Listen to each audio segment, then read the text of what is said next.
Denny Martin said he felt like you jumped the restart. I'm curious, NASCAR said that you didn't.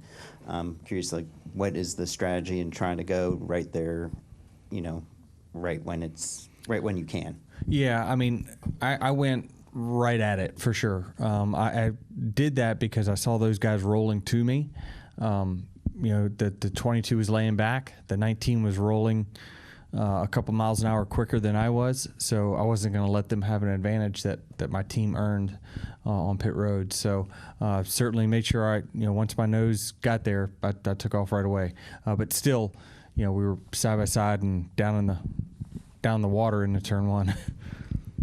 And Chris, I'm curious what you thought of how NASCAR handled the non-competitive pit stops and the wet weather tire situation. Did you feel like when they had non-competitive pit stops that did you feel like if they had competitive pit stops at that time, that would have been an unsafe situation for your crew? Well, if it tells you anything, when Sirius interviewed me in Victory Lane, I just realized we had won the first ever oval race that started in rain, points race. So honestly, to me, hats off. I thought it all went pretty seamlessly and exactly like they advertised they wanted to do it. And it was nerve-wracking for all of us because we had never done it before, and there was points and a lot on the line. And you've got to watch the radar, and NASCAR's trying to communicate to the teams, when are we going to go and how's all this going to work? And they told us it would be situational, whether it would be competitive pit stops or not. So there's a lot of logistics that has to be covered there for the teams and NASCAR. But honestly, I thought it went seamless. I thought it did exactly what they wanted it to do. Jordan Bianchi, The Athletic. This question's for both of you. What did you think of the quality of racing in stages 2 and 3? Because obviously stage 1 was, wet weather. It was tough. I mean, obviously we were all just kind of running in a train there, 1, 2, 3. It was really hard to pass, for sure. We were all kind of running the same speed, and as soon as you get your tires hot, then you just can't go anywhere. I didn't think it was much different than what we had in the past. I don't know. It wasn't overwhelming, for sure. It was definitely a track position race. It seemed like there was about 4 to 5 guys that you put them in the front, they were going to be hard to pass. But that's just, kind of what we got. And, it was up to us to just stay close. And, the team had an opportunity to do something great there by, running me long. We caught those guys, but even with 10-lap tires, just couldn't pass. And we got there really quick. I was amazed how quick we got there, but then we just stalled out. So it's tough, because, you kind of look at, the difference in Bristol and here. It's just a dramatic tire fall off and wear. He sent me some wears last night. Just, the left side tires just don't wear as much as they really need to get big fall off. And so we're all just running pretty much the same speed. Even lap cars, if they really want to make it tough on you, they can just kind of hold you up. So it's difficult. So it takes all the parts of the team to, like a pit crew, to get your wins when it's like that. Yeah, I mean, I would echo that. For me, I'm lost in a Richmond race, and when I say that, there's just so much that goes into a strategy of a Richmond race, and that's a lot of fun. But you got to stay on top of it. I mean, if it goes green, the car is parked in your box in 40 laps or 55 laps, depending upon what you do, and you've got to mix that nuance up throughout the race based on the situation and based on how your car's running, and there's a lot to it. So I was more so locked into what I needed to do to try to gain us the advantage to leapfrog those last few cars, to kind of evaluate it from the perspective that you're trying to get me to evaluate it. Honestly, I thought it was a great race, but it's a great Richmond race, so I don't know how well that gets transmitted to everyone. So following up on that, you guys are both short track guys, but the history here of this race is what you described it as. So knowing that, and this hasn't been well received by fans necessarily, does this track continue to deserve 2 races each year? I think it's, where else are you going to go, right? I mean, NASCAR owns it, so they're gonna want to go to another NASCAR track, and if they have another NASCAR track, that's already got a date as well. So it's, I don't know what else you do. But certainly, I'm. It's not fair because I'm biased and have grown up loving this racetrack. So I'm always going to vote for it to have 2 races for sure. And I thought today that nobody really ran out too far. I think we've seen some Richmond races where some guys get way out there at times when they kind of hit it, and we were all just in a wad there for 150 laps or so, just a couple car lengths here and there. So I mean, from NASCAR's point of view, they want us all just in the picture on TV. That it probably was a good race from that standpoint. By the way, thanks for the pick. All right, we're going to go to Matt Weaver next. Matt Weaver, Sports Nut. For both of you guys, can you provide me some insight into what makes your over-the-wall guys so week in and week out consistently, clearly so much better than everyone else's? Is there something in the preparation or skill set? I think just from my standpoint, these guys have had time to mesh. They've had a few years now working together. The whole pit crew department is really went through a lot of changes over the last couple of years, and it's starting to show fruit. My team, I was looking at kind of the average ages of all the pit crews, and mine is definitely on the lower end when you average all their ages up. But for them to now be on top of their game and be young, they've got to.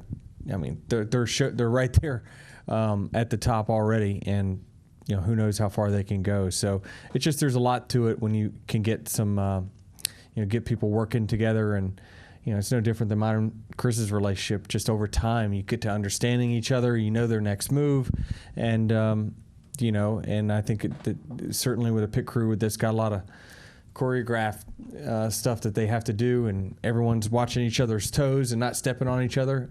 Having that group working together for so long is starting to show what it can do. Chris?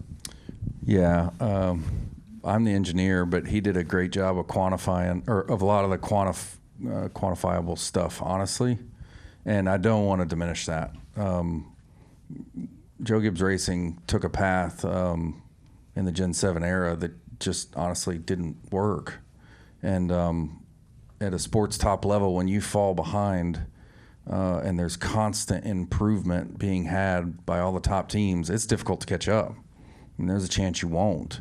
So I can't brag on the pit department enough, all the management at Joe Gibbs Racing and the guys, all the athletes, not just my athletes, for buying in to the work and the effort that was going to have to be put forth to catch up.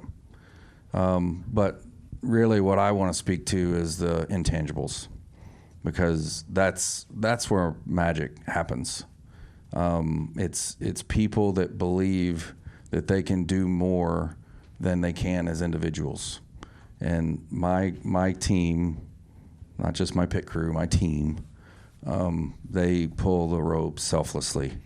They know they got each other's backs. There's if you have a bad play or a mistake, everybody's there to pick them up. How can we help you be better? What do you need? And that's the special part. You see it in sports, all different types of sports. And this group has all of the makings to put up the kind of numbers that they're putting up. And it's just so fun to watch them have fun. And again, that's the 18 people I have on my roster, and just to watch the pit crew get to win a race like that, that's their walk-off home run. It doesn't get any better than that for a pit crew to win it like that. So it's just a joy to watch everybody work like this together. And one more for Chris.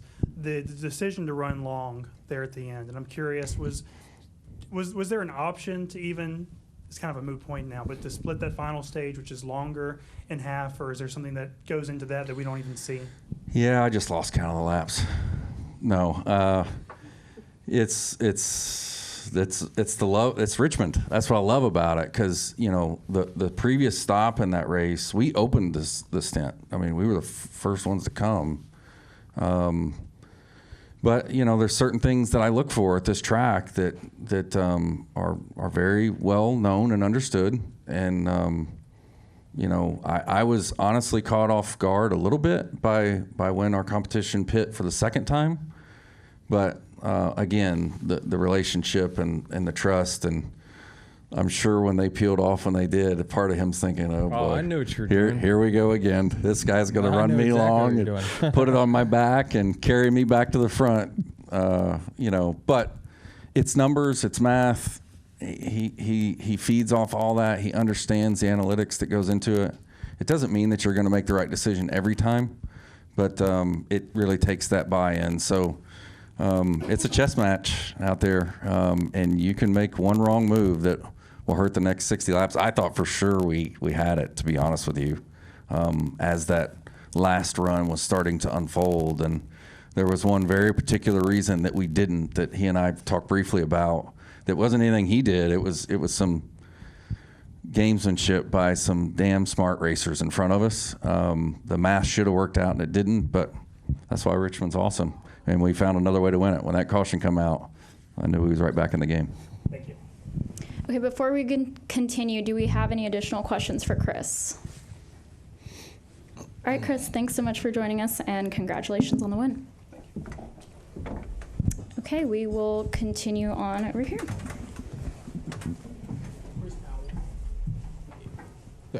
Chris Powell, Couch Coach Live. Congratulations, Denny, on the race and winning today. You've been going to this track since you were 5 years old. This is your 5th win here at the Raceway. Just talk about the significance of winning at your home track today and it being Easter Sunday. Yeah, it's special. I mean, my kids has been, it seems like a long time since they've been able to enjoy Victory Lane. So, having friends and family all here certainly it means a lot. We did a little special thing with Toyota yesterday up in the grandstands, sat in the seats that my mom still have. She's had season tickets for, I guess, about 30 years now. So same area, and just sit in those seats. I see the highlights from the 90s and the 2000s when I was watching races at this track, and really appreciated kind of the techniques of what some of the great drivers did around here. And now that I get to do it myself, it's just really fun to be part of it and be on the other side of the fence, 20 some years later. So it means a lot to me for sure. I mean, add on top of that, you've got, it's a Toyota owners race. And so Toyota was dominating. Martin was going to be the one that takes it if it goes green, and then we were able to do it because of that caution. So it's special. Each one of the wins are special in certain ways, but any one of the Richmond wins always has got a special place. Congratulations. Hello. Yep. Stephen Sykes in Live and Global Media. 2 quick questions. One, about 85 laps out there to go. You were 3rd place and like 1.5 seconds apart. What was the decisions that went into make things happen to get you around towards the front? Yeah, it was. Chris made obviously a strategic decision there to pit later than what the other two. They peeled off, and when he didn't say anything to me for 1 lap, I knew what my job was at that point, and that was to be a machine and just run the fastest laps I could on those old tires to maximize lap time to then give us a shot to have better tires and run those guys down once we came back out. So, he again, he talked about it. It's kind of a math equation on what the right time to pit is, and he felt like the decision they made was a little bit too early, so he stuck to his game plan. And we were going to net out the same position anyway had that caution not came, but it certainly, I thought, was the right call, and we just kept ourselves close enough in the game to, when you have those opportunities where your pit crew can win you the race, it happens. And I spent the last 3 years counting on both hands and feet races that sometimes the pit crew didn't necessarily help us that day, and we probably lost races because of it. But we're starting to get those back now because we've got a team that's really, really strong, and they deserve it. And I'm just lucky to be part of their team today because that's what got me the win. The second question, sir, is a few days ago you had some concerns and comments regarding how NASCAR implements their rules and the points and the penalties. Do you feel, after a few days now, do you have any additional thoughts or rethink some of those words, and do you feel any of that played into the decisions today and how they went about the rules and penalties for the rain? Yeah, it was groundbreaking for sure. It certainly made me nervous. Because I mentioned it on Fox early on in the pre-race that, I feel like I'm probably part of the 30% of the field that thinks that they can win in the dry. Whenever you put the wet out there, you're going to have the other 70% that are thinking, well, this is my opportunity to go jump out there and get a lead or put myself in a chance to win. So I'm probably going to be a little more timid in the wet because I know that this thing's eventually going to go dry, and I just need to make sure I'm still on the racetrack when it comes to being dry. So, yeah, it was crazy that it all turned out the way it did, but I was able to hold my track position pretty good, and I thought that they executed it as good as they could. It wasn't raining outside. They made sure that the track was just straight damp and not, a bunch of spray coming off the tires. So I thought it was executed exactly how they planned. Okay, we'll go to the back. Denny back here. Jordan Monroe, ESPN Richmond. Denny, you mentioned Southside Speedway. I know in recent months there's been a huge push to bring Southside back. There's been a lot of development with the surf park and off Hull Street and Powhite Parkway and that sort of thing. Have you have you considered getting involved to bring Southside back? And have you heard anything from local fans in terms of like, hey, you mentioned being being remembered as a hero, hey, you're our Chesterfield hero. Have you heard that from fans to get involved? Yeah, I mean, I'd like to for sure. I would love to be a part of it. I think those are bigger conversations for the state and the county as to how much they're willing to invest, because it needs some upfitting. It needs a few $1 million worth of upgrades and to get it back on track and back on par for other short tracks. So I'd love to be a part of that. I'd be happy to run it for the city or the county.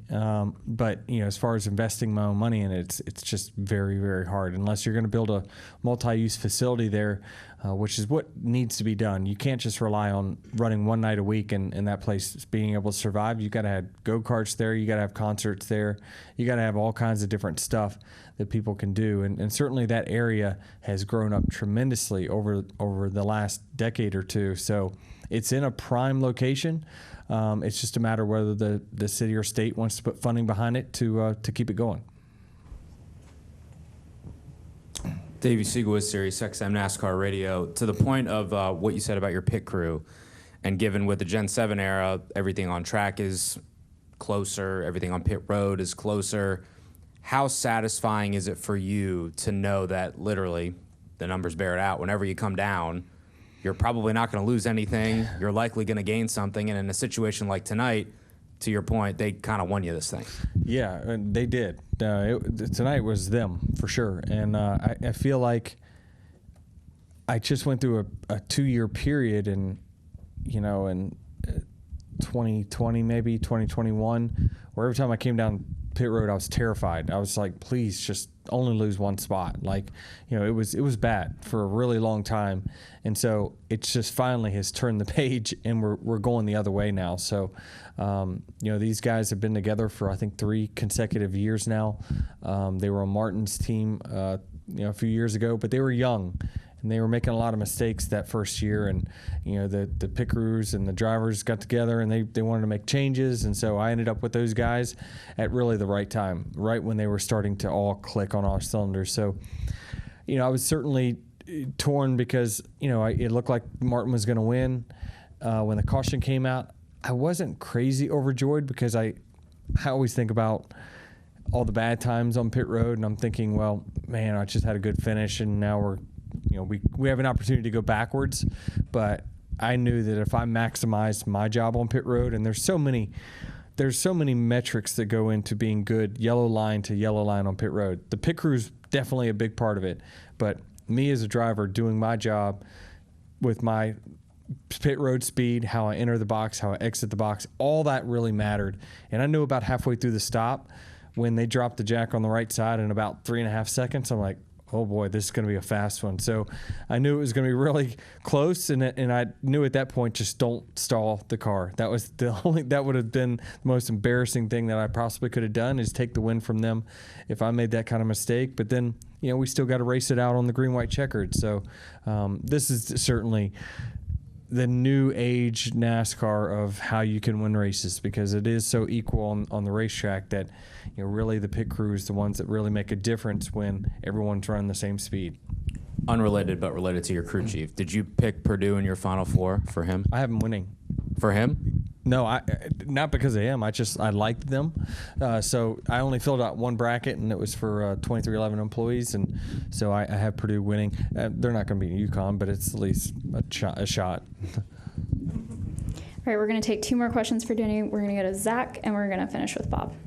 Zach at Tansready, kickingthetires.net. I know you went through the tunnel on the front straightaway the other day. You saw something that a fan left. Are you going to take that way going out and see what they left this time? No, I don't think so. I was just I was doing something on the front stretch, and so it was. Jared reminded me that that picture that he showed me, the tunnel is right there. So I wanted to go see it, and I thought it was just interesting to see everyone's, saying blank was here. There was quite other slogans that you can't really say that were on the wall, but it's fans just enjoying. It's the same reason that they write all over the walls and the start finish line, right? It's their way to leave a mark on at the racetrack. So I enjoyed it, and to have kind of your own picture in the tunnel and you're in victory lane, it certainly is special, especially at this track. Bob Pockers, Fox Sports. They probably, with the fact that there wasn't much rain afterward, they probably could have dried the whole track, maybe start 20, 30, 40 minutes later, not have a long caution. But I'm curious, from a driver standpoint and your owner hat, is it okay that, hey, get cars on the track, people are watching at home, people are here? I think they wanted it to be wet. I say that because there was no jet dryers out there. They had the option to use jet dryers, and they did not. So I think that they wanted to try this out. This is probably the right track to do it. I'm glad we didn't all just pile up in the corner. Everyone was kind of patient the first few laps. So I think it played out just how they wanted it to. And you're okay with that? I was okay with it. Yeah, I think the people immediately will ask, well, surely you can do this everywhere. You cannot do it any track that we run faster than this one. So it was just uncomfortable enough entering turn 1 at those speeds with it being wet. So it was executed just as how they wanted, and I thought the drivers did it perfectly.